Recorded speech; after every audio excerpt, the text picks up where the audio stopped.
after fire.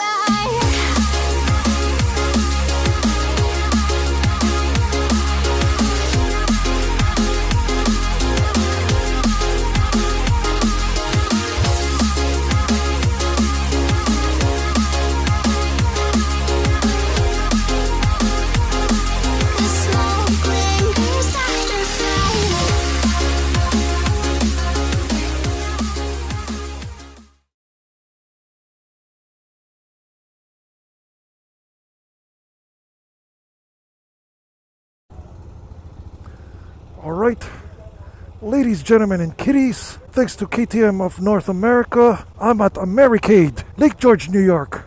And today, I will be riding the KTM 390 Duke. Oh, this bike is tiny. Now, let me see. On. It's already on. It's TFT, very handy. Just side mirrors. Man, that looks beefy. This bike is very popular in the developing countries like Philippines, Thailand, India. And I think this bike is made in India. It sounds like a Super Duke or a 690 Duke. Dang, it feels nothing. And here we go. Then this bike is small. Holy crap. It's like I'm riding a 150. It's so freaking light. No wonder this thing is popular in the Philippines. I see these a lot over there. Besides those 150, 250s, this 390 is pretty dope. Feels like a 690 that is vacuum sealed. Wow. Very nice. Wow, this bike is like a toy. Who needs a Grom? Screw it. So easy. So easy to ride. Oh my gosh. This is better beginner bike than some of the 250 sport bikes. So easy. Oh my gosh, it's so light. Feels like a toy. It feels like a toy bike.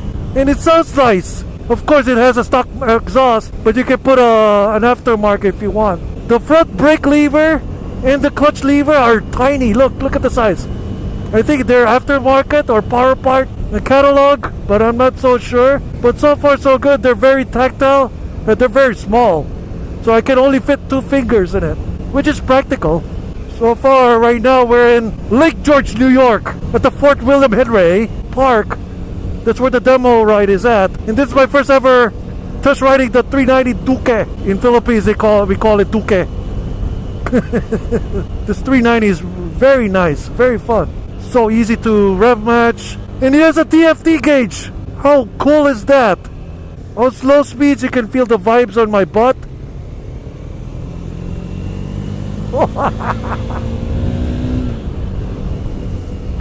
Minimal everything, maximum fun. Love it. And it's still torquey. This is the most fun I've ridden in a small displacement bike. I don't know, this is not a small displacement bike. This is what you call a mid-displacement bike. The gear lever has no resistance. It doesn't spring back as much.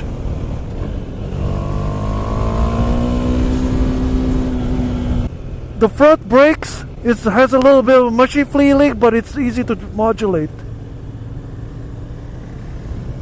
It's so tossable. Look at that, look at that. Extreme lean. Okay, let's go. It has a shift light indicator on the TFT though. Awesome. Awesome bike. Very nice, very tossable. You can keep up with this big adventure, super adventure, or the Super Dukes. It's very tossable bike. It has 10,000 revs, and I'm still halfway on it. Look at this. Oh, man, I'd rather have this than the CB 500. The vibes doesn't emanate on my handlebar or nor my foot, but you really do feel it on your butt, which is pretty odd. You just need to change the seat if you're gonna own this bike. It's very nice, very light. See, look at that. I'm wiggling it a little bit. It's reacting already. Now I can relate cycle cruiser right now. Lightness is everything, right? Or add lightness, as what Colin Chapman said. So easy to modulate, easy to rev match. The gear selector is almost non-existent. Even if you're wearing a skater shoe, it will shift like no problem. But you really have to wring it out and downshift to keep up with these guys now. It's so easy to ride. Oh my gosh. You guys have no idea. That's what I've said before. I've never ridden a bad KTM yet. That streak still continues. Look at this. We're just driving leisurely, but I'm wringing it out. I'm squeezing every bit part of this bike, and it's still okay. You're doing it legally.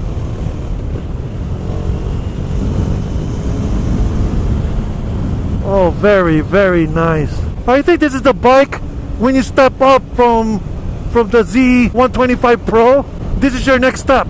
It can still do honing type things, and it's a good. Ow!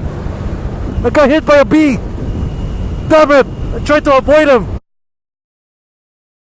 This is your next step up from a Z125 Pro, the Kawasaki thing. Before you go to a 690 or an FZ07, SV650, then you go for the 900, 850 to 900s. The rear brakes, let's have some play, but it's very tactile, easy to modulate too. This is a very beautiful road. Oh my gosh, why we didn't have this in Nevada. It's okay. New York is an older state anyway. So look at that, it bops. Actually, the rear brakes doesn't have that much play, but it's very tactile and direct. The front brakes are just mushy too. It's a very tossable bike. Oh my gosh. Beginners will love this bike. Look at that. I'm acting like I'm riding a Z125 Pro.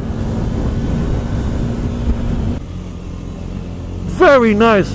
It soaks up bumps really well.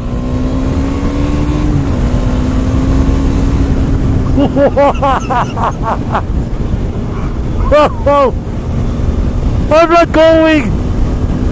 I'm not even riding at scary speeds right now, and I'm having boatloads of fun. This TFT gauge is really helpful. It also has a shift right indicator that is on where the red line is at. So easy to rev at, see? It gets a little vibey at low revs on the handlebars, but after that it's nothing. Uh-oh, looks like this is a nice road. Very nice. I haven't ridden this back roads before. In KTM, for some reason, with their demo days, they picked the best roads. Well, in Vegas, it was not that as good, but when I test ride in Utah, they nail it pretty good. And especially when I test rode the Adventure R right by in San Bernardino, they did a good job on that one too. That was epic fun. High speed sweepers and everything. Of course, we're in New York. See, low speed ability. Nothing. It's pretty awesome.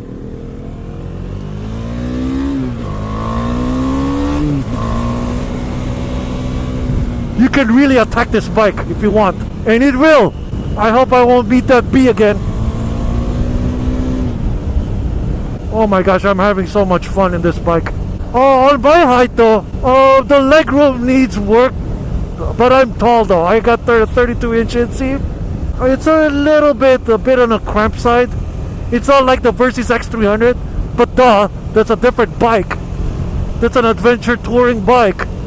This one is a sport naked bike. Oh no, naked bike. Not sport naked. So it's pretty just right, you know. You can just adjust the pegs if you want. It soaks up bumps really well. It feels solid. Oh, it's like I'm on a roller coaster. It really does pick up when you want to.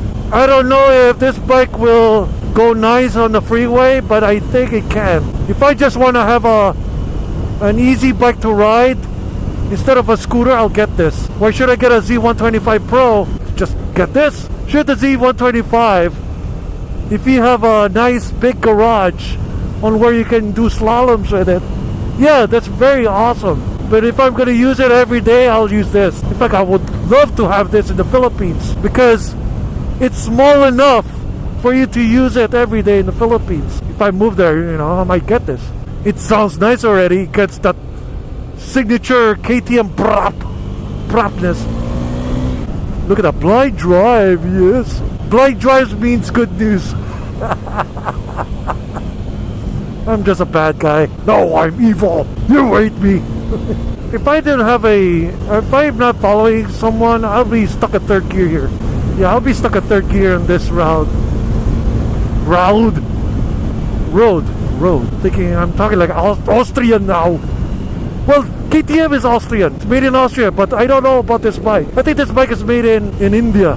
But the bigger KTMs like the 690, they're made in Schwarzenegger land. In Austria, G-Class Mercedes. Yeah, this seat is stiff as a board.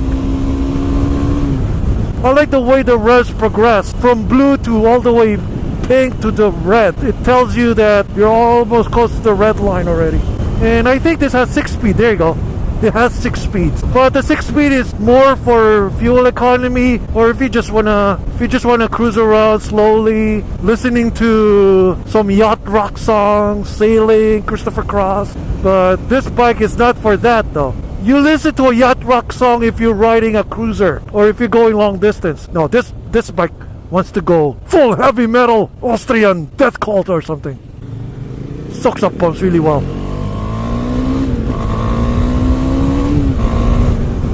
Oh my gosh, beautiful bike. I'm not too keen owning this bike in the United States though, because on average Americans drive and ride faster. I need a little bit more than this. Maybe the 690 is better if I live in the US, but if I'm gonna own this one in the Philippines, that's a different story. I will like this bike better in the Philippines because you don't need to require too much speed to have fun. But if you're focusing to get out of trouble, if you just want to ring it up all the time, this is the bike for you. I'm not gonna chase him. Nope. I'll be safe. Keep on swimming. Or in this case, keep on riding. I'm not gonna be a dickbag. Nope. Especially if I'm almost 3,000 miles away. Easy to do neutral, no problem. Alrighty. Ergonomics check. I'm 6'3", 200 to 220 pounds with a 32-inch inseam. Nothing. It's like I'm riding on an enlarged Z125 Pro. It's so light, like almost dirt bike light. That Range Rover, supercharged. I don't know if this bike is a wheelie monster of some sort, but I need to gauge this against the new BMW 310. This is already better than the CB500 already. Although I never rode that, I rode a variation of that. The CBR 500R. That bike has some confused identity. What else around the 300 to 400 cc nakeds? I think so far the only bike that I think on top of my head, I think not in the United States though, so I'm not gonna bother that. If I go back in the Philippines maybe. And it's so easy to ride at low speeds. Try to avoid that guy, but it's a fun to flick it around. It's so easy. I don't own this in the Philippines. If ever I get the chance to buy one, I'll get this in the Philippines. In the US, not so much. If I have a ranch, sure, just do a parking lot antics in it. So there you go. We're back at the KTM booth here at Americade 2018. I'll just stay here. Wow, the radiator fan is just crazy spinning right now because I had fun. I had too much fun with it. Already. Off. The kickstand is pretty easy to locate because of that little loop over there. Man, it's like a dirt bike. Here you go. This is the 2018 390 Duke. It looks like a shrunken 690 and 790 Duke in a little combination of the 1290 Super Duke. Look at that, so simple. I know you guys will take care of the tail tidy on that one. See, it doesn't say LC on the engine, it says Racing KTM. So whatever, because this this bike is so affordable to ride. Well, from a beginner's point of view, all I can say is you already have a TFT gauge already over there, and it's fun. I just have to lower the foot pegs a little bit. Just a little bit. And of course the exhaust. Stock it's really awesome already as it is. So this is the 2018 390 Duke. 2 thumbs way up. Alright, see you guys later. Peace out.